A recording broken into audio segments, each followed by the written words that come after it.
Assalamu alaikum students. I hope all of you are well and safe in your homes. Today we are going to look at the speech act theory for the subject of pragmatics and semantics.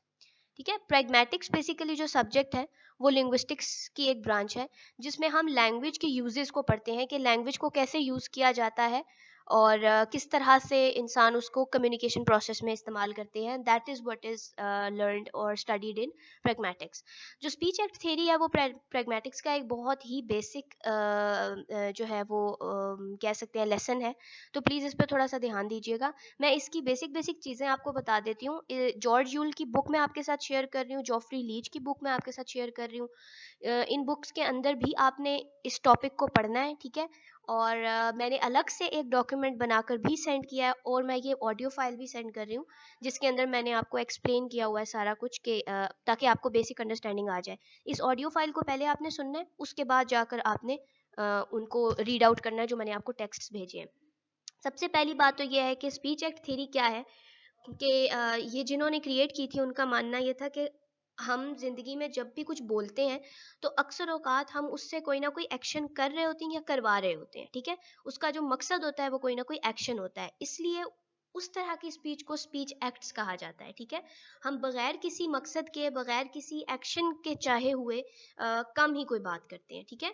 अब जैसे एक boss है, जब वो कहता है you are fired, तो of course उसका वो क्या एक्शन चाह रहा होता है, उसने आपको निकाल दिया जॉब से और वो ये चाह रहा होता है कि आप अब ना आए उसके ऑफिस में.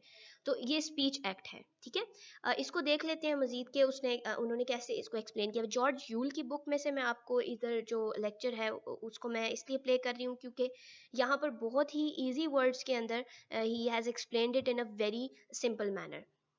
अच्छा, अब ये है for example as he says over here कि अटरेंस वन है जो, जैसे कि यू आर फायर्ड, ये आपकी जॉब को ख़त्म करने के लिए मतलब प्रोड्यूस की गई है, ठीक है. तो ज़रूरी नहीं है कि हर तरह की जो अटरेंस है वो इतनी ही नेगेटिव हो, अच्छी भी हो सकती है. लाइक यू आर वेलकम, ठीक है. सरप्राइज दिखाने के लिए आप क्या कहते हो, यू आर क्रेजी. तो इन सारों को आप स्पीच एक्ट्स कहते हैं, ठीक है. और जो सर्कमस्टांसेस हैं वो बहुत ज़रूरी होते हैं. जो आपका इन्वायरमेंट होता है जब आप एक बात कर रहे होते हो, उससे हम उस मतलब को ज़्यादा बेहतर तौर पे समझते हैं. उस सर्कमस्टांस को आप उन सर्कमस्टांसेस को आप स्पीच इवेंट भी कह सकते हैं, ठीक है. For example if a teacher is saying something in a classroom, तो उसका अलग मतलब हो सकता है. अगर वही चीज़ वो क्लास के बाहर कहेंगे तो मे बी उसका थोड़ा सा डिफरेंट मतलब निकलता हो. तो स्पीच इवेंट आपके सर्कमस्टांसेस है कि आप कहाँ किस मौके पर क्या बात कर रहे हैं, ठीक है. अब यहाँ पर उन्होंने एक बात की है, जैसे कि एक सर्दी के दिन में अगर मैं चाय का कप उठाती हूँ और वो ठंडा है, तो मैं अगर से कहती हूँ कि this T is really cold, तो मैं क्या कहना चाह रही हूँ. ये एक क्या क्या कह सकते हैं इसको, ये एक शिकायत है क्योंकि सर्दियों में आप गर्म चाय चाहते हो. लेकिन अगर मैं गर्मियों के अंदर एक आइस्ड टी का कप उठा रही हूँ, तो गर्मियों में तो आइस्ड टी पी जाती है और ठंडी ही मज़ा करती है. तो उसको अगर मैं कहूँगी this T is really cold, तो वहाँ पर वो कॉम्प्लीमेंट हो जाएगा. तो ये गेटिंग माई पॉइंट कि ये जो स्टेटमेंट है this T is really cold, ये जिस टाइम पे जिस मौसम में बोली जा रही है, जिस तरीके से बोली जा रही है, इसका फंक्शन टोटली डिफरेंट हो जाता है बिकॉज उसका स्पीच इवेंट बदल जाता है. एक अगर सर्दियों में की जा रही है तो स्पीच इवेंट डिफरेंट है, गर्मियों का स्पीच इवेंट डिफरेंट है. यहाँ पर इन्होंने ये बात की हुई है, ठीक है. अच्छा, अब जो स्पीच इफेक्ट्स है इनके अंदर स्पीच एक्ट सॉरी, इनके अंदर तीन मेन चीज़ें हैं, ठीक है. ये जो टर्म्स हैं लोक्यूशनरी एक्ट, इलोक्यूशनरी एक्ट और प्रीलोक्यूशनरी एक्ट, ये आपके लिए बहुत ज़रूरी है समझने. जो पहला है जो भी हम बात करते हैं उनके अंदर ये तीनों एक्ट्स पाए जाते हैं और इन तीनों एक्ट्स के मिलने से ही वो बात मतलब देती है और उस बात को हम समझते हैं, ठीक है. जो फर्स्ट है वो लोक्यूशनरी एक्ट है.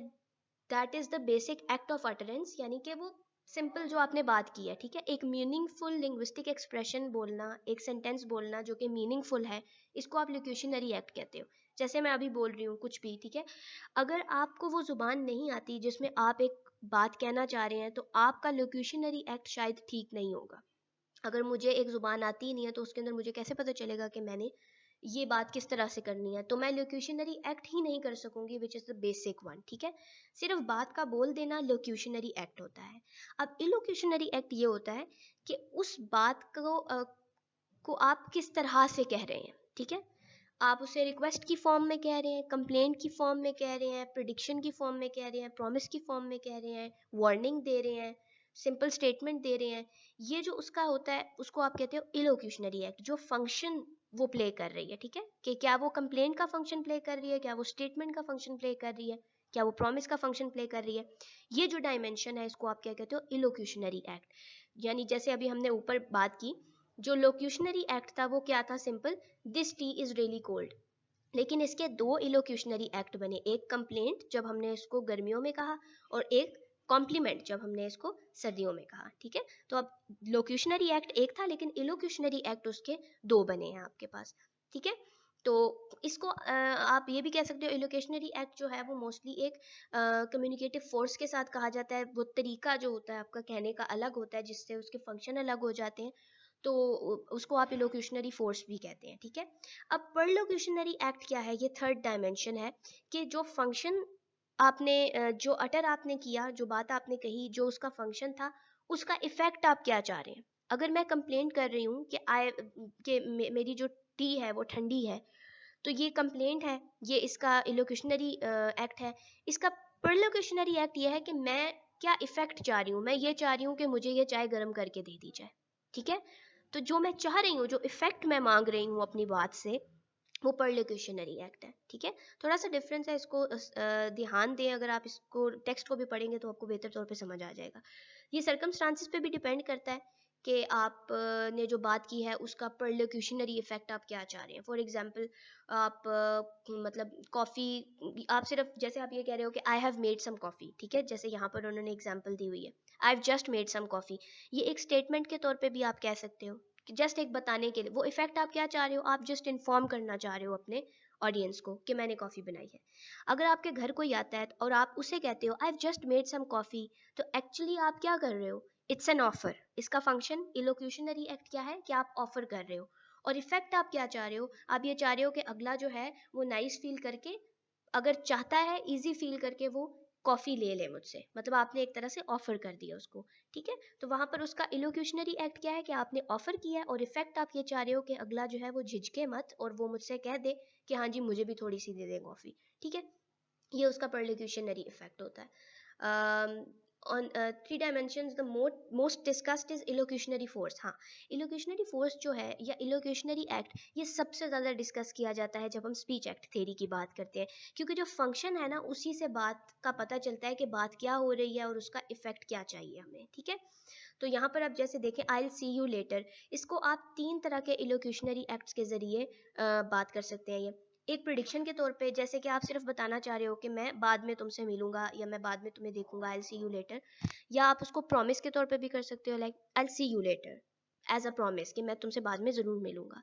या आप किसी को वार्निंग दे सकते हो, जैसे आप कहते हो ना मैं देख लूंगा तुम्हें, तो आप उसे वार्निंग के तौर पे भी कह सकते हो। अब यहाँ पर आपकी जो टोन है, जो आपकी अटरेंस की फोर्स है, वो डिफरेंट होती है, ठीक है। तो आपके तीन इलोक्यूशनरी इफेक्ट आ गए, एक्ट आ गए एक लोक्यूशनरी एक्ट से, यानी आई विल सी यू लेटर एक लोक्यूशनरी एक्ट है, और उसके तीन तरह के इलोक्यूशनरी एक्ट्स हैं, और उन तीनों से आप डिफरेंट डिफरेंट बातें चाह रहे हो, ठीक है। आप जब प्रिडिक्शन दे रहे हो तो आप बेसिकली दूसरे को सिर्फ इन्फॉर्म कर रहे हो कि मैं तुमसे बाद में मिलूंगा। दूसरा आपका क्या प्रॉमिस, आप इफेक्ट क्या चाह रहे हो कि अगला जो है वो आपके ऊपर बिलीव कर ले। और तीसरे में आप क्या कर रहे हो, बेसिकली आप अगले को डराना चाह रहे हो, या उसे थोड़ा सा वार्न करना चाह रहे हो कि don't mess with me, I will see you letter, ठीक है। तो इसमें यही चीज़ है। हाउ, अच्छा, अब ज़रूरी बात जो ये है, जो क्वेश्चन आता है कि स्पीकर्स को कैसे पता चलेगा, अब जुमला तो एक ही है, लोक्यूशनरी एक्ट एक है, अब लिसनर जो है उसको कैसे पता चलेगा कि आप कौन सा इलोक्यूशनरी एक्ट इससे मीन कर रहे हैं।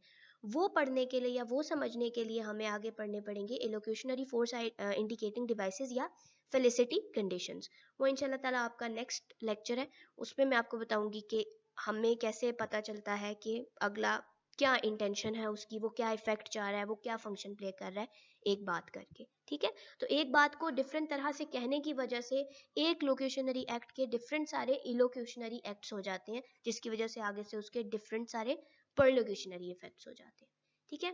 That is all. रीड करें, जॉर्ज यूल की बुक में से ज़रूर रीड करें, जॉफ्री लीच की बुक में से ज़रूर रीड करें, और मैंने जो आपको डॉक्यूमेंट भेजा है उसमें से ज़रूर रीड करें।